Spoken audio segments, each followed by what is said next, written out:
Pessoal, vamos aqui para o nosso segundo bloco, tá? Que é um dos blocos mais importantes da aula de hoje. Então, é aquele bloco que merece aí o teu asterisco. Então, toma um café, tá? Presta muita atenção aqui, que a gente vai trazer várias informações importantes que estão caindo aí em várias provas. Então, esse bloco a gente vai focar, a gente vai discutir um pouquinho sobre aspectos da Política Nacional de Atenção Básica e da Estratégia de Saúde da Família. Para começar, eu quero discutir com vocês um aspecto aqui que é bem importante, tá? Essa Política Nacional de Atenção Básica, que a gente chama de PNAB, certo? A gente tinha uma PNAB antiga e atualmente a gente trabalha com a PNAB que saiu aí na portaria 2436, né? Na portaria 2436, que é uma portaria de 2017. Então, tudo que a gente vai discutir hoje, a gente vai discutir a partir da PNAB de 2017, que foi sancionada aí pela portaria 2436, tá? Essa PNAB, pessoal, ela chove em prova, cai muito em prova. Então, por isso que eu coloquei aqui um asterisco para a gente ter total atenção. Todo o conteúdo desse bloco foi um conteúdo que a gente extraiu da PNAB 2017, tá? Então, a gente vai falar, por exemplo, das competências do médico, do enfermeiro, do técnico. Então, tudo isso está presente lá na PNAB, que é um documento de várias páginas. Se você quiser, você pode baixar o documento, ler aí, tá? Tem várias páginas. A gente fez aqui um resumo dessa PNAB, do que é que mais cai em relação a ela. Beleza, e além disso, a gente vai falar sobre quem? Sobre ela aí, sobre a estratégia de saúde da família. E detalhe, essa estratégia de saúde da família, obviamente, tem vários quesitos importantes sobre ela que está contida aqui na nossa PNAB, que a gente também vai discutir. E para começar, eu queria parar um pouquinho e discutir com vocês aqui um tópico importante. O que é estratégia de saúde da família? Que antes a gente chamava de PSF, Programa de Saúde da Família. Tá? Então, a estratégia de saúde da família é a forma que a gente vai conseguir operacionalizar a atenção primária ou a atenção básica. Tá? Então, tá tudo muito bonitinho lá no papel, mas eu preciso finalmente operacionalizar aquilo. Como é que eu vou operacionalizar? Através da estratégia de saúde da família. Então, vamos começar aí discutindo, iniciando com os princípios e diretrizes do SUS e da RAS. Peraí, Rafaela, o que é isso daí, né? A gente está discutindo de novo sobre princípios do SUS, tá? Então, não. Quando a gente para avaliar a PNAB de 2017, ou seja, aquela portaria que a gente já discutiu, né? A portaria 2436, né? A portaria 2436, ela traz em um artigo específico os princípios e diretrizes do SUS e das redes de atenção à saúde. Isso daqui está caindo muito em prova, tá? Então, quais seriam esses princípios? E detalhe, minha gente, ela divide exatamente em princípios, ela diz, os princípios são esses e as diretrizes são essas. E tem prova maldosa que te pede assim, cite um princípio e uma diretriz. Então, por exemplo, você não pode botar esses dois aqui, porque esses dois seriam diretrizes. Tá? Então, você tem que botar um princípio e uma diretriz. Mas é super simples da gente memorizar isso, tá? Então, vamos tentar definir aqui só a diferença de princípio e de diretriz.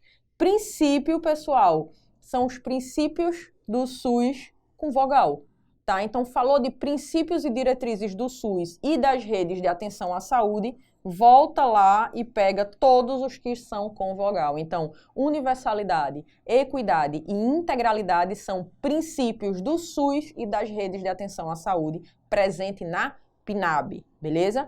E quais seriam as diretrizes do SUS e das redes de atenção à saúde? Todos esses outros que estão aí. Então, regionalização e hierarquização, territorialização, população adscrita, resolutividade, longitudinalidade, coordenação do cuidado, ordenação da rede e participação da comunidade. Ah, Rafaela, eu percebi aqui que tem princípios organizativos do SUS, tem aqui princípios importantes, essenciais aí da atenção primária, e meio que está misturado, exatamente, tá? Então, você precisa dar uma pausa agora no teu vídeo, copiar aí, escrever que os princípios que os princípios, do SUS e das RAS são exatamente os com vogal, e escrever aí do lado quais são as diretrizes, tá? Coloque um post-it, bota aí no espelho do teu banheiro quando tu estiver escovando os dentes para você estar lendo aí quais seriam as diretrizes do SUS e das redes de atenção à saúde, beleza? Então, isso daqui precisa saber, é um trecho importante da PNAB que está caindo muito em prova, tá? Beleza, então dando seguimento, vamos discutir agora essa PNAB com um enfoque importante que seria a estratégia de saúde da família, tá? Então vamos começar aí discutindo, afinal, quais seriam os grandes pilares, né, que sustentam aí a estratégia de saúde da família? Então, tem dois grandes pilares que são pilares importantíssimos que adoram cair em prova. Então, esses pilares são pilares que ajudam a gente a operacionalizar a estratégia de saúde da família, ou seja, a tirar ela do papel e colocá-la na prática. E quais seriam esses grandes pilares? Territorialização. Então, veja, se a minha grande função com a estratégia de saúde da família é levar saúde para 100% da população, eu preciso o quê? Que vários serviços de saúde estejam ali próximos àquela população. Então, eu tenho que ter aí o processo de territorialização e dentro desse processo eu vou cadastrar a população que eu vou atender. Tá? Então, eu vou descentralizar os serviços de saúde e eu vou o quê? Cadastrar dentro daquele território as pessoas que eu vou estar atendendo. Isso é o que a gente chama de quê? De adscrição de clientela, ou seja, eu vou fazer o diagnóstico daquela minha população. Então, se tem no mapa aqui, tá? A minha área específica aqui, tá? A minha área onde vai estar a minha unidade básica de saúde aqui. É essa área, então eu fiz o quê? O processo de territorialização. Então, defini ali limites onde eu vou estar trabalhando, tá? Então, a estratégia de saúde da família tem um enfoque na territorialização. Então, eu defini aquele limite e eu vou trabalhar dentro deste limite, né? E, detalhe, eu ainda vou destrinchar essa população no que a gente chama de microáreas. Então, ainda vou definir aqui as minhas microáreas, beleza? Então, territorializei, sei exatamente ali o limite daquela população que eu vou trabalhar e, obviamente, eu preciso conhecer essa população. Então, eu vou fazer o quê? O cadastro dessa população dentro da minha unidade básica de saúde, fazendo, obviamente, o diagnóstico daquela comunidade. E isso a gente chama de a descrição de clientela, o cadastro dessa população e o conhecimento das doenças que mais estão atingindo essa população. Então, é uma população limitada que eu vou estar trabalhando ali. Beleza? E quando a gente fala de estratégia de saúde da família, claro que cai muito em prova dois termos importantes que vocês precisam anotar, tá? Que a gente diz o quê? Que é uma estratégia que trabalha com alta complexidade. Por que isso, Rafaela? Porque eu vou atender desde um paciente diabético até um paciente que tem aí uma artrite reumatoide. Então, assim, é uma complexidade muito alta. Então, eu não consigo me limitar a apenas uma área da medicina, tá? Então, eu faço pré-natal, eu vou atender idoso, eu vou atender criança. Então, perceba que a complexidade é alta e eu preciso ser uma médica muito boa para estar ali. Tá? Eu preciso ser uma médica que eu me atualizo constantemente para eu poder estar atendendo ali todos aqueles problemas de saúde. Então, a complexidade é alta. E quando a gente fala de densidade tecnológica, ele tem baixa densidade tecnológica.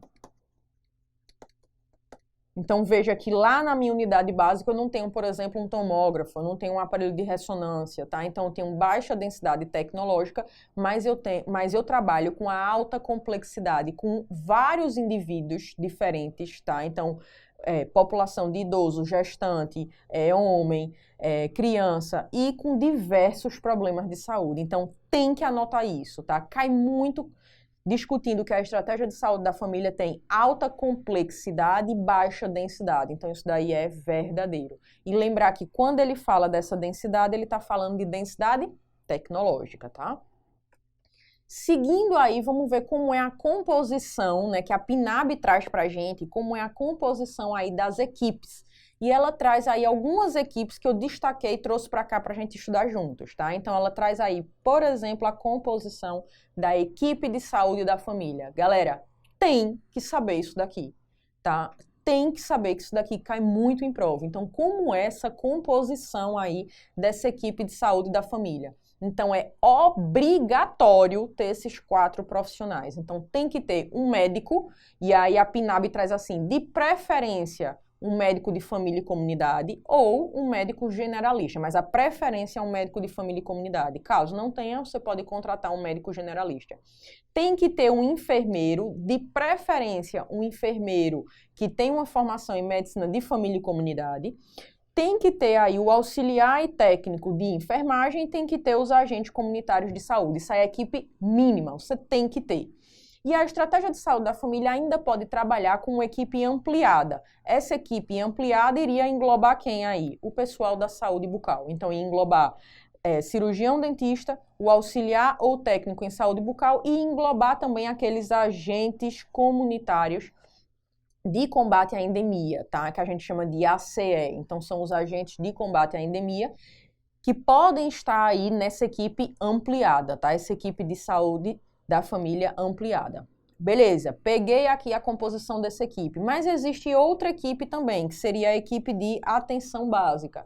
Essa equipe ela vai ser formada aí por, pelo menos, o médico, o enfermeiro e o auxiliar ou técnico de enfermagem.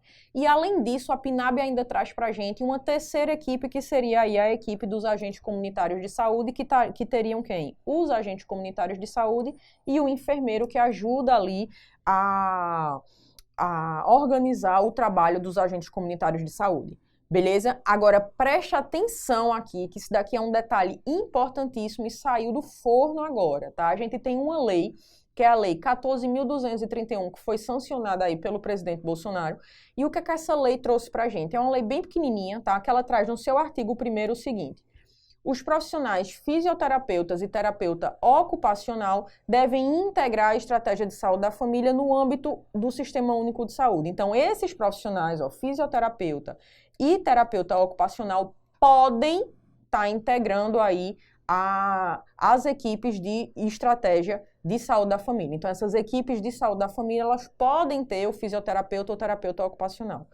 Mas espera aí, Rafaela, por que fizeram uma lei com isso? Tá? Então, a gente vai discutir isso um pouquinho mais na frente, quando a gente for falar do NASF. Mas só adiantar para vocês, lembram que na aula passada a gente discutiu sobre um programa chamado Previne Brasil, que foi um programa que extinguiu aquele PAB fixo, PAB ampliado, que agora a gente não tem mais uma transferência de recurso federal fixa para as unidades básicas de saúde. Lembram disso? Que esse programa ele veio, na verdade, fazer a transferência desses recursos conforme a unidade tenha mais população vulnerável, conforme ela participe de mais estratégias, então, por exemplo, estratégias relacionadas à saúde bucal, saúde na hora, conforme ela atenda mais, por exemplo, gestantes que façam aí o seu pré-natal.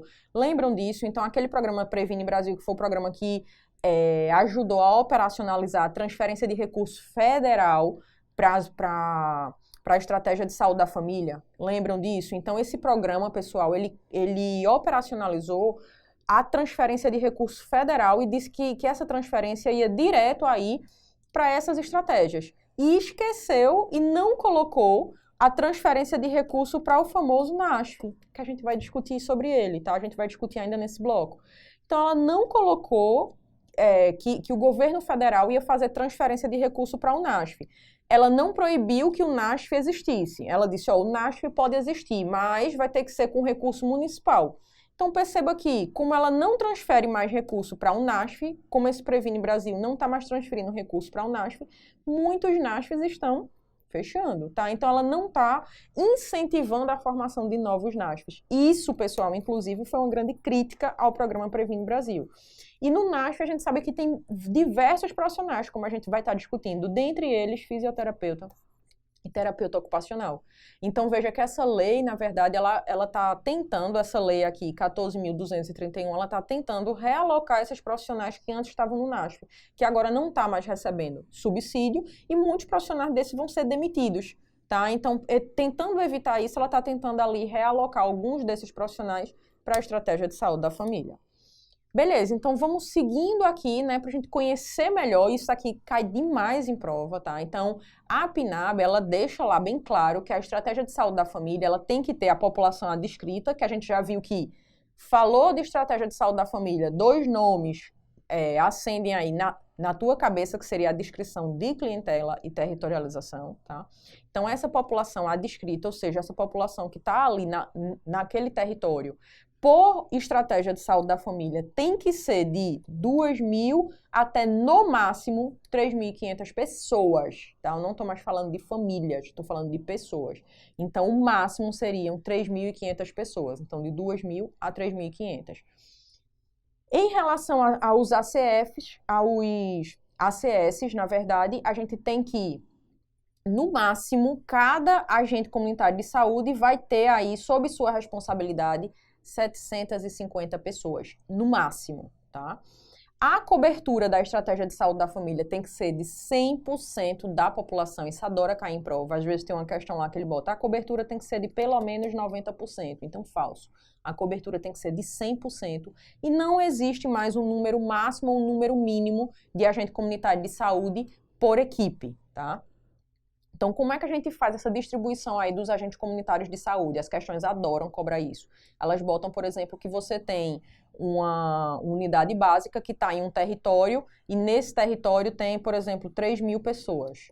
Então, quantos agentes comunitários de saúde vão ter que estar lá? Então, você pega aqui as 3.000 pessoas, sabendo que um agente comunitário pode ficar com até 750 pessoas, você divide e marca lá a tua alternativa, tá? Beleza, dando seguimento aqui, vamos falar sobre questões relacionadas ao funcionamento. A gente discutiu sobre cobertura, vamos discutir agora sobre o funcionamento da estratégia de saúde da família, tá? Então, sempre essa estratégia tem que ser de pelo menos 40 horas semanais. Então, as equipes que estão lá trabalhando, né, elas têm que trabalhar pelo menos 40 horas semanais no mínimo. Tem que ter aí elas têm que trabalhar no mínimo 5 dias por semana e os 12 meses do ano. Beleza? Fora isso, as estratégias de saúde da família, as equipes, na verdade, as equipes de saúde da família, todos os profissionais têm que ter aí 40 horas por semana, tá? E cada profissional só pode estar ligado a uma única equipe. Cada profissional só pode estar ligado a uma única equipe e todos eles têm que ter aí 40 horas por semana. E quando a gente fala das equipes de atenção básica, a gente tem que, cada profissional tem que cumprir no mínimo 10 horas, tá? E você pode ter até 3 profissionais por categoria, somando aí 40 horas por semana.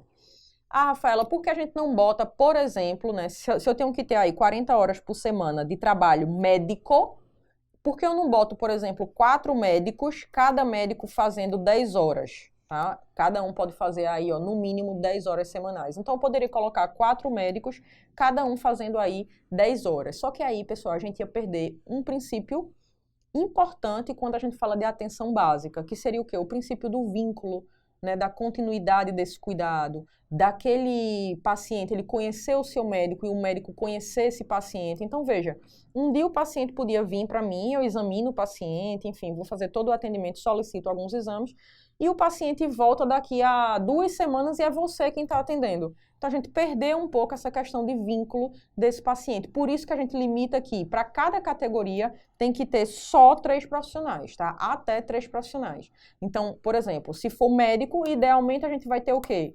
2 médicos e cada um vai estar dando aí 20 horas. Então, a gente vai ter 40 horas do trabalho do médico. Se for enfermeiro, a gente pode ter aí, por exemplo, 3 enfermeiros, um que faz 10 horas, outro enfermeiro que faz mais 10 horas e outro enfermeiro que está fazendo aí 20 horas, tá? De modo que quando a gente somou aqui o trabalho da categoria dos enfermeiros, deu as 40 horas. Beleza?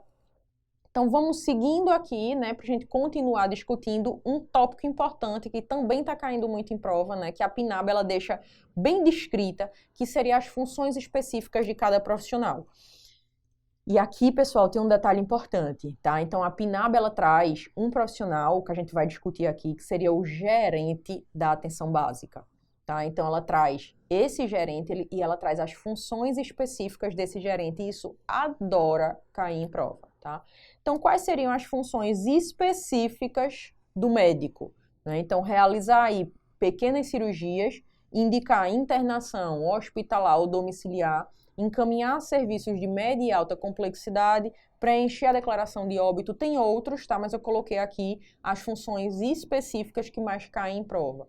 Quais são as funções específicas do enfermeiro? Então, planejar, gerenciar, coordenar e avaliar as ações desenvolvidas pelos ACS, supervisionar, coordenar e realizar atividades de educação permanente dos ACS e da equipe de enfermagem. Quais seriam algumas funções específicas dos agentes comunitários de saúde? Então, trabalhar com a descrição de famílias, ou seja, com o cadastro e a limitação daquelas famílias ali dentro daquele território, em base geográfica definida. Base geográfica definida, que nome vem aí na tua cabeça? Limitação daquele território, territorialização, tá? E, obviamente, em relação à microárea, cadastrar todas as pessoas de sua microárea e manter os cadastros atualizados, orientar as famílias quanto à utilização dos serviços de saúde disponíveis, acompanhar por meio de visita domiciliar todas as famílias e indivíduos sob sua responsabilidade de acordo com as necessidades definidas pela equipe. Quais seriam aí as funções específicas dos auxiliares de enfermagem? Então, realizar aí os procedimentos regulamentados pela profissão.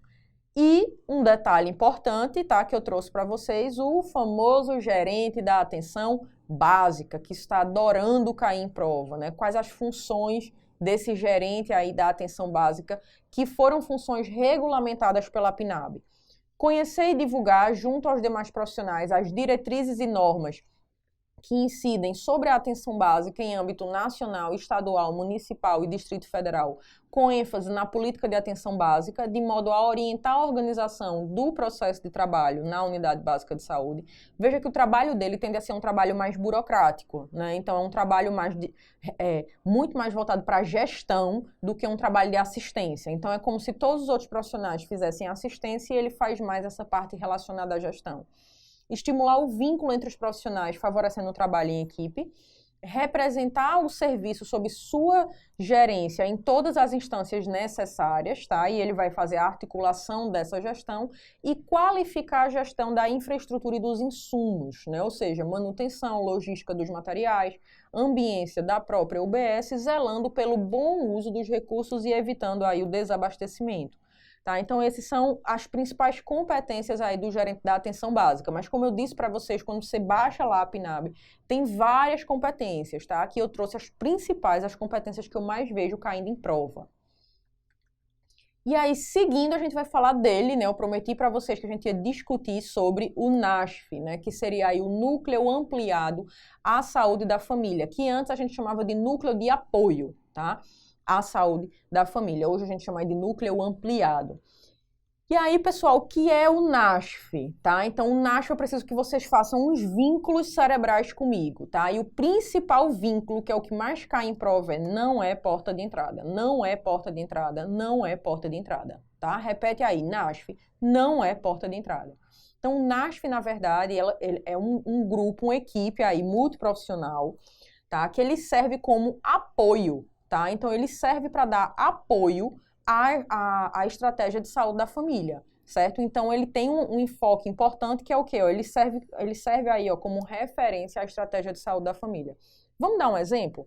Você está atendendo um paciente que é um paciente obeso, um paciente hipertenso, um paciente diabético, e você sentiu necessidade de fazer uma orientação mais direcionada em relação à dieta desse paciente. Tá? Então, ou seja, eu preciso encaminhar esse paciente para um nutricionista. Tá? Eu senti essa necessidade, eu não consigo sozinha orientar questões relacionadas à dieta desse paciente. Beleza, então, o que é que eu faço? Então, eu posso chamar um profissional que seja um nutricionista e esse nutricionista ele vai lá, vai acompanhar esse paciente, vai avaliar o paciente, vai conversar com esse paciente sobre essa dieta e vai acompanhar o paciente em relação à dieta dele. E esse nutricionista, ele me dá um feedback, ele chega para mim e diz, ó, Rafaela, sempre que tu pegar um paciente assim, você encaminha para mim, mas você já pode iniciar aqui com essas e essas orientações. Tá? Então, ele também me ensina. Então, veja que o NASF, ele é composto por vários profissionais que dão suporte à equipe de saúde da família. Tá? Então, ele dá aquele suporte. E o NASF, ele não tem um lugar físico, minha gente. Então, não tem assim, eu vou encaminhar para o NASF que fica naquela esquina tal, que tem uma plaquinha lá, NASF. Tá? Então, ele não tem um local físico de funcionamento. Os profissionais, eles podem ir, inclusive, eles podem estar funcionando em uma salinha da tua própria unidade básica de saúde. E quem são esses profissionais? Porque se você parar para ver, o NASF, ele faz parte da estratégia, né? Ele ajuda a estratégia de saúde da família, então ele faz parte da atenção primária. Aí você pode parar agora e dizer assim, mas espera aí, Rafaela, o primeiro bloco você iniciou dizendo que a atenção primária era uma atenção não especializada, enquanto que a secundária era uma atenção mais voltada aí para um atendimento mais especializado, um oftalmo, um neuro, um endócrino. Então, se eu estou encaminhando, por exemplo, o paciente, eu não estaria encaminhando para uma atenção secundária, ou seja, o NASF estaria saindo desse quesito de atenção primária. Então, veja que esse pensamento é um pensamento bem perspicaz. Então, vamos parar para a gente pensar que isso vai te dar um start para tu acertar várias questões de prova, tá? O NASF, ele é composto de vários profissionais que vão dar suporte à estratégia de saúde da família, mas não são profissionais altamente especializados. Então, não são profissionais, por exemplo, que estão contidos aqui dentro dessa atenção secundária. Então, seriam profissionais que trabalham com a população que procura mais a atenção primária. Vamos dar alguns exemplos. Ginecologista, tá? Então, ou seja, você não está conseguindo conduzir aquela paciente, então você pede ajuda de um ginecologista, que é um profissional especializado, mas ele atende a maioria daquela população que está procurando ali a atenção primária. Um geriatra para ajudar você a atender os seus idosos, tá? Então seria, por exemplo, ele traz aqui um médico acupunturista, um médico geriatra, um clínico geral, tá? Então veja que aqui, quando a gente fala de médicos, ó, ele traz aqui também, ó, ginecologista. Perceba que os médicos que estão aqui são médicos que ajudam muito a tratar a população da atenção primária como um todo, tá? Então veja que não tem aqui, por exemplo, cardiologista, endócrino, neuro, oftalmo. Todos esses estariam contidos em qual estratégia? Da atenção secundária, beleza? Então isso ajuda muito porque muitas vezes cai em prova que você marque lá os profissionais que estão presentes nesse NASF e muitas vezes tá lá um cardiologista, então tu já vai lá e risca, tá? Então marca aí os principais médicos que são aqueles que atendem as áreas básicas da medicina, tá? Então ginecologia, geriatria, que atende ali a população que mais procura os serviços de atenção primária. Beleza, e esse NASF, ele se divide, minha gente, em 3 tipos, né? Então, a gente tem aí o NASF 1, que seria aquele NASF que ele vai dar suporte aí a em torno de 5 a 9 equipes de estratégia de saúde da família, certo? O NASF 2, que vai dar suporte aí a 3 a 4 equipes, e o NASF 3, que vai dar suporte aí a 1 ou 2 equipes. Beleza? Então, veja que quanto menor o númerozinho do NASF, mais equipe ele vai dar suporte. E só o que diferencia NASF 1, 2 ou 3 é realmente a quantidade de equipe que ele vai dar suporte, o mínimo de carga horária e o máximo de horas por profissional. Então, é só isso que vai definir, tá? Então, dá pausa aí nesse teu vídeo, copia aí o que é que tá definindo cada NASF. Beleza? E seguindo, a gente vai fazer um link com o que eu tinha falado com vocês lá na aula passada e eu comecei esse bloco falando, que é o quê? A extinção desses NASFs, né? Então, os NASFs, eles estão tendendo a ser extintos. Por quê? Porque segundo aquela portaria, ó, 2.979, que é a portaria que institui o Previne Brasil, tá? Então, é aquele programa que faz a transferência do governo federal, né, para as instâncias municipais para dar suporte à atenção básica. Então, esse programa aqui, o Previne Brasil, disse o quê? A gente só vai transferir agora para as unidades de saúde, tá? Então, a gente não transfere mais dinheiro para o NASF. Se você, município, quiser manter, problema seu, mas você vai manter com seu dinheiro. Então, ou seja, houve um desestímulo à formação de novos NASFs, tá? Então, ou seja, as equipes do NASF, elas estão deixando de ser cadastradas, tá? E aqueles profissionais, eles estão tendendo a ou serem demitidos ou eles estão sendo encaminhados aí para algumas equipes de estratégia de saúde da família, tá? Então, memoriza isso daqui, que isso daqui é importante. Vamos ver como é que isso cai para a gente fechar esse bloquinho, tá? Então, questão aí da Unicamp, questão novíssima de 2022, que disse o seguinte, ó, a unidade de saúde da família é definida como unidade ambulatorial pública de saúde destinada a realizar assistência contínua nas especialidades básicas. Então, foi aquilo que a gente tinha discutido, né? Lembrar que quando a gente fala de atenção primária, a gente está falando de quê? A gente está falando de um atendimento muitas vezes não especializado, mas de alta complexidade. E caso você precise de ajuda de um NASF, o NASF vai ter aí as especialidades básicas, tá?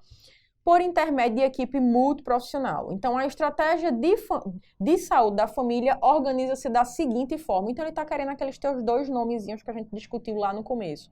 Pensou em estratégia de saúde da família, tu pensa em 2 nomes importantes, que seria a descrição de clientela e territorialização.